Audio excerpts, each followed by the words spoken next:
See, in this world, there's two kinds of people, my friend. Those with loaded guns, and those who dig. You dig.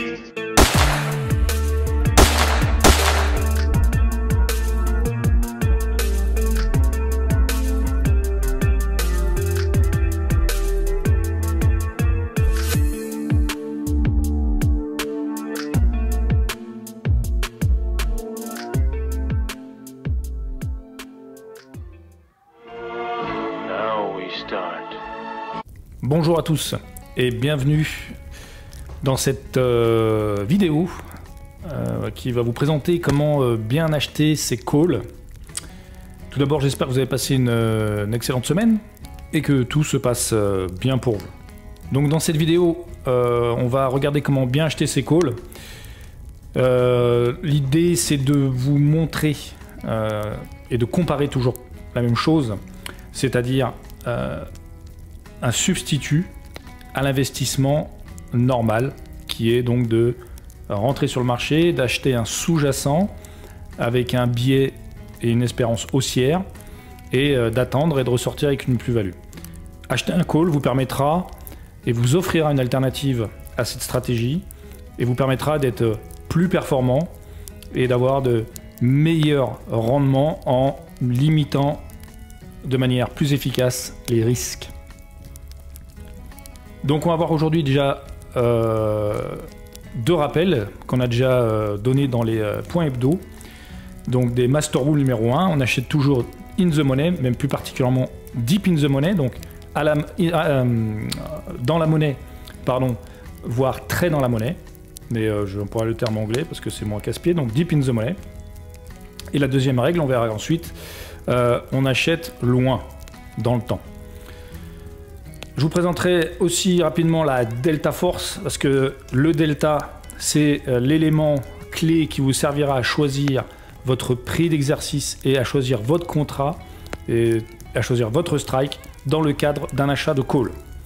Ensuite, on parlera rapidement gestion de risque et enfin, on verra ce qui se passe à la fin de l'histoire et quels sont nos choix et nos possibilités.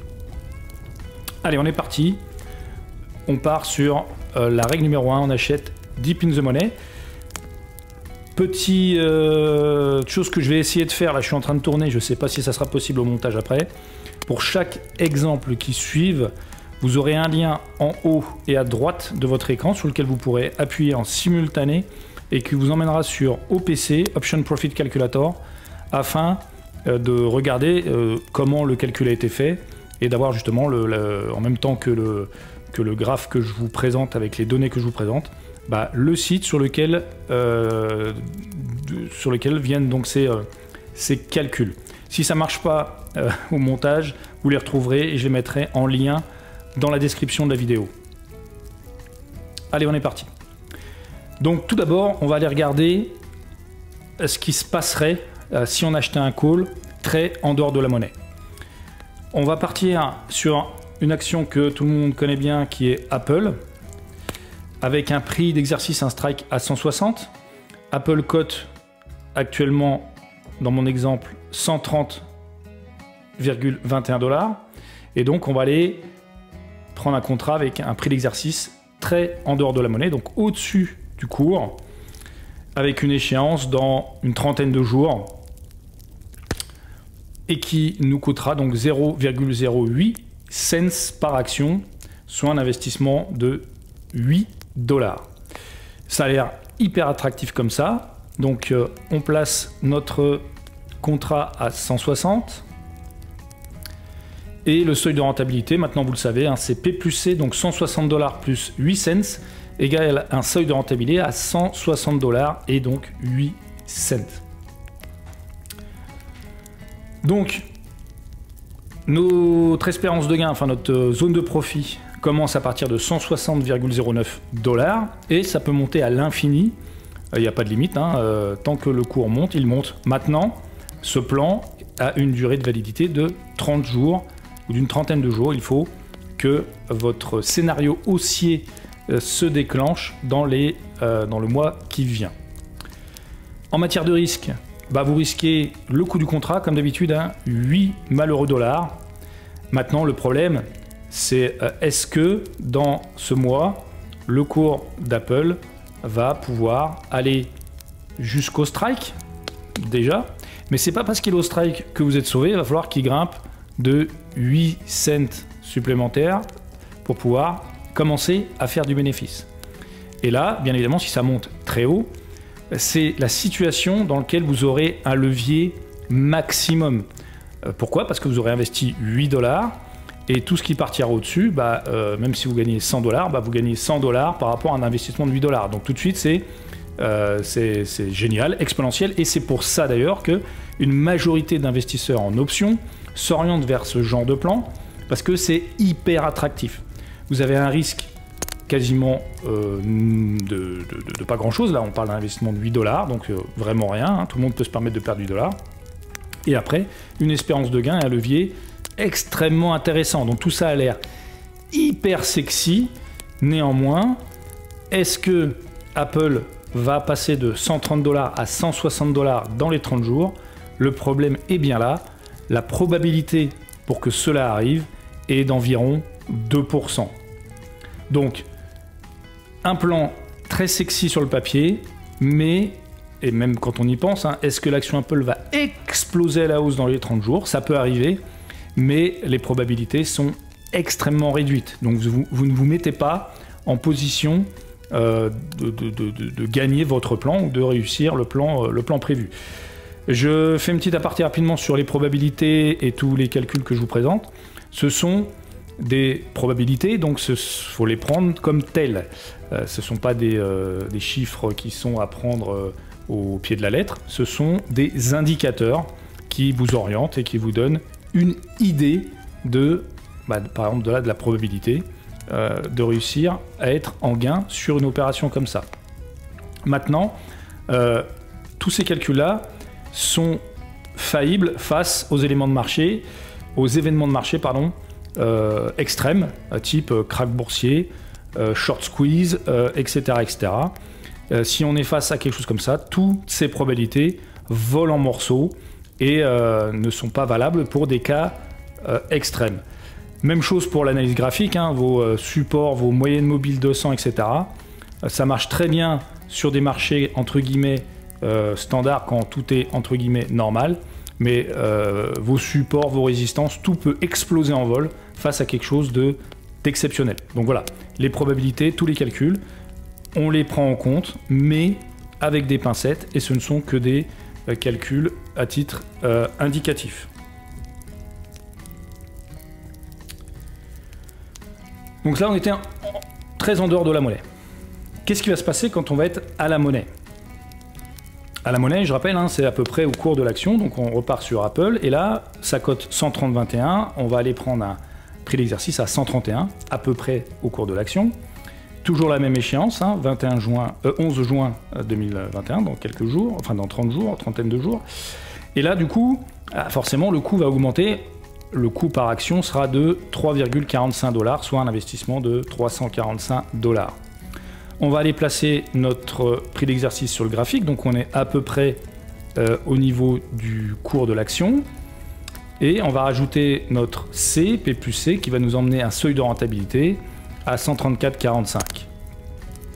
Donc là, c'est beaucoup mieux, parce que vous comprenez bien qu'entre le cas de figure de tout à l'heure, on était perché là-haut, et là, le cours de l'action, il a un peu plus de chances de faire ça, plutôt que d'aller tout là-haut.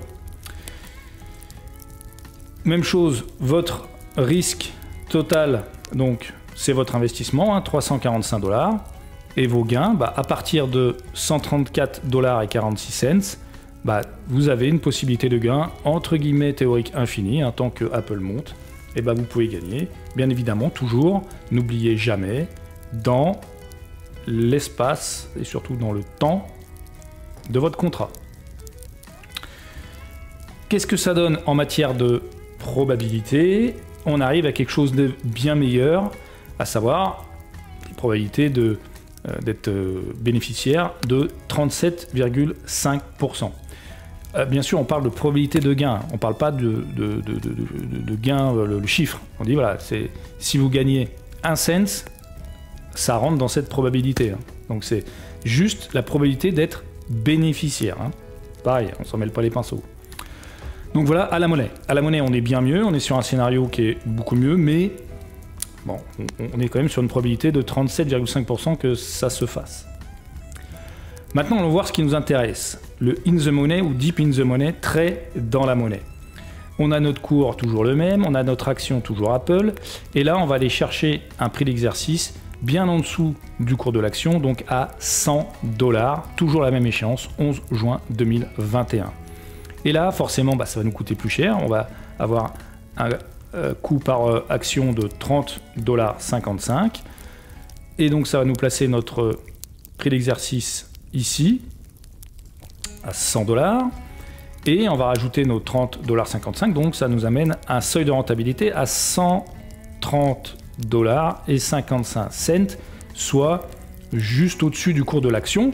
Donc, le chemin pour arriver à la rentabilité, ici, il est extrêmement court.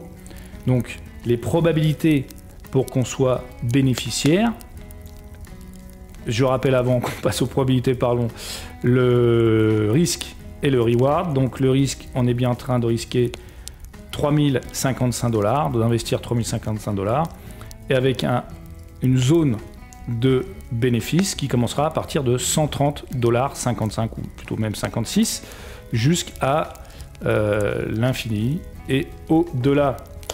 Donc voilà pour le deep in the money. Et donc je reviens au niveau des probabilités. Donc là vous voyez bien que ayant un seuil de rentabilité quasiment collé au cours de l'action, il ne va pas falloir des jours et des jours pour qu'on puisse être en bénéfice. Je dis bien être en bénéfice. Hein. Ça peut être quelque chose comme ça. Et la probabilité que je vais vous montrer, c'est juste dire, ok, là t'es bon, t'es en bénéfice en fait. Hein. Donc c'est pas une histoire de pourcentage de bénéfice. Hein. C'est vraiment une probabilité d'être en gain. Et du coup, la probabilité d'être en gain, elle s'élève à 49%. Et là, on retombe sur des probabilités parce que on a notre seuil de rentabilité qui est quasiment au niveau du cours. S'il était au niveau du cours, on serait à une probabilité de 50%, exactement comme si vous rentiez sur un trade normal. Vous rentrez, vous avez une chance que ça monte, une chance que ça baisse, soit probabilité d'avoir raison de 50%. Et là, c'est la même chose. On est un peu au-dessus, du coup, on n'est pas à 50%, on est à 49%, mais on s'en approche bien. Donc, on a une chance sur deux d'être en bénéfice. Donc, vous comprenez bien qu'entre le en dehors de la monnaie extrêmement sexy, parce que on investit quasiment rien et on a un retour théorique qui peut être hyper explosif. On peut monter à des pourcentages de reward de plusieurs milliers de pourcents. Maintenant, les probabilités sont pas forcément avec nous. Donc, c'est pour ça nous, dans Strike Team, pardon, parce qu'on ne vous conseille rien, n'oubliez jamais. C'est pour ça que nous, à Strike Team, pardon, on achètera toujours un call deep in the money et pas autrement. Parce que on se met les probabilités de notre côté et une fois de plus, on n'est pas en train de subir quoi que ce soit, on est en train de calculer les choses, de planifier les choses et on va toujours aller prendre là où on a le plus de chances de gagner, tout simplement. Voilà pour le deep in the money. Deuxième master rule qu'on avait vu aussi, c'était on achète loin dans le temps. Alors pourquoi acheter loin dans le temps? On va regarder ça. On va reprendre les 3 actions précédentes et on va rallonger les termes du contrat. Donc on est toujours sur Apple, on est toujours avec un strike à 160 $. Et là du coup, on a une échéance qui est au 17 juin 2022, soit l'année prochaine, donc plus d'une année de durée de contrat. Et là du coup, forcément, ça va augmenter le coût du contrat, donc on passe à 6,75 $ par action. On met toujours notre strike à 160. Notre seuil de rentabilité, c'est un peu plus décollé du strike, parce que forcément on investit plus, donc on est un peu plus haut, donc il va falloir aller chercher encore plus haut pour pouvoir être rentable. Et au niveau des risques, on augmente un peu le risque, mais on passe de 8 $, c'est ça ce qu'on disait sur le premier exemple, à 675 $, avec un retour pareil à partir de 166,76 $, vous pouvez avoir jusqu'à l'infini. Probabilité de gain, on passe de 2% à 24,1%. Donc on augmente considérablement les chances de succès parce que vous achetez du temps, donc vous achetez la possibilité de faire mûrir votre contrat, de faire mûrir l'action et il y a, voilà, vous augmentez les probabilités tout simplement de succès. Au niveau du at the money, on est toujours pareil sur le 17 juin 2022. Là, on a un coût de 9,90 par action, soit 990 $, toujours plus d'un an de contrat. On est passé de 131 à 130 pour le strike parce que le 131 n'était pas disponible. Donc, mais on est toujours à la monnaie. On a notre seuil de rentabilité, donc P plus C, qui est à 139,90. Donc, on a aussi augmenté notre seuil de rentabilité, notre écart entre le cours et le seuil de rentabilité. Et donc notre risque est bien de 990 $, notre investissement est de 990 $. Et le gain toujours pareil, à partir du seuil de rentabilité jusqu'à l'infini, et une probabilité de gain de 41,9%. Donc pareil, là on a augmenté les probabilités de gain, parce que le temps joue pour vous.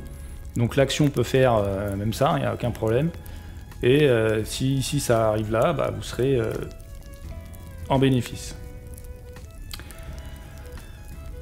Maintenant pour le Deep in the Money. On est toujours avec notre strike à 100 $, notre échéance au 17 juin 2022. Et là, ça va nous coûter 34,85, plus d'un an. Toujours notre strike à 100 $. Notre seuil de rentabilité qui, lui, s'est décollé aussi du cours, forcément. Ça coûte un peu plus cher d'investir un peu plus longtemps. Et du coup, on a notre seuil de rentabilité qui se retrouve à 134,85 $. Un risque qui est de 3485 $. Et un retour sur investissement qui peut être à partir de 134,86, enfin une zone de retour sur investissement, à partir de 134,86 jusqu'à l'infini. Et une probabilité qui est toujours proche de 50%. On a un peu baissé, on était à 49, on est à 46, mais on est assez proche de 46%. On vous expliquera pourquoi, je vous expliquerai pourquoi dans les slides d'après, on est à 46% et pourquoi ça a diminué, et les actions que l'on fera pour changer cet état de fait. Donc, pour résumer, on a vu toutes les possibilités avec l'action Apple, in the money, out the money, échéance courte, échéance longue, et on va revoir tout ça sur une seule slide. Donc on a l'action ici avec échéance au 11 juin 2021, l'option, pardon, le contrat d'option avec APTC toujours, le coût de 0,08 $, donc un risque, un investissement de 8 $, extrêmement attrayant, parce qu'en fait on risque quasiment rien, 8 $, voilà. Et par contre avec une probabilité de gain de 2%, autant dire on risque rien, mais c'est comme d'habitude dans l'investissement, si on risque rien, le retour sur investissement est pas loin de rien. Donc un choix qui n'est pas forcément efficient, et on n'est pas en train de comment dire, quand vous faites ce choix-là, il faut vraiment en être conscient, une grosse majorité des traders particuliers achètent leur call ici.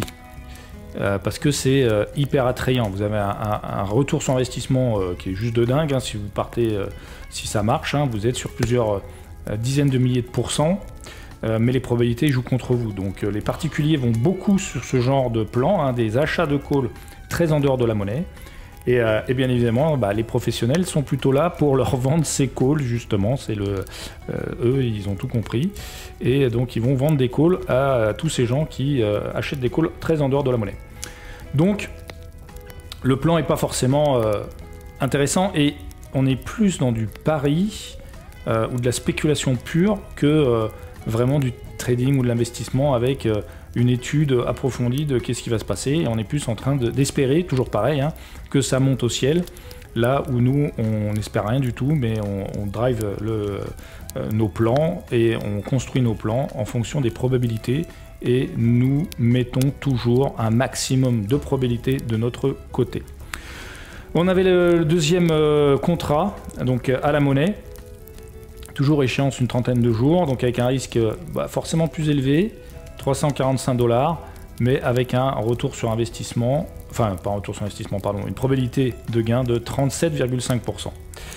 Troisième contrat, le contrat très dans la monnaie, Deep in the Money, donc un investissement de 3055 $, et là un retour sur investissement, oh là là, pas un retour sur investissement, pardon, une probabilité de gain de pas loin de 50%, 49%, qui correspond à ce que vous feriez de manière standard, du coup, en achetant une action. Vous rentrez en position, soit vous avez raison, soit vous avez tort, et la probabilité de gain est là de 50%. Donc là, on se rapproche d'une probabilité standard. Et donc ça, c'est plutôt pas mal, finalement. On va regarder ce qui se passe aussi si on rallonge l'échéance à 1 an, un peu plus d'1 an. Donc sur le 13 en dehors de la monnaie, on investit beaucoup plus, donc 675 $, et du coup on investit plus, donc on augmente notre probabilité de gain jusqu'à 24,1%, mais ce qui est pas forcément extraordinaire non plus. Pour le à la monnaie, on investit plus aussi, et on augmente aussi les probabilités. Et pour le Deep in the Money, on investit plus, on diminue les probabilités, mais légèrement, et on est toujours proche de 50%. Je vais vous montrer après quelle action on va prendre pour pouvoir pallier à cette baisse de probabilité, et pour justement, nous on croit vraiment sur des achats de call sur du long terme entre guillemets, pour pouvoir s'acheter du temps et pouvoir laisser le plan se dérouler et laisser l'opportunité au sous-jacent de partir dans la direction espérée. Merci à tous pour votre temps et votre attention. N'oubliez pas que ce contenu est entièrement gratuit, et si cette vidéo vous a plu, alors n'hésitez pas à vous abonner, liker et partager pour nous encourager. À très bientôt, ciao!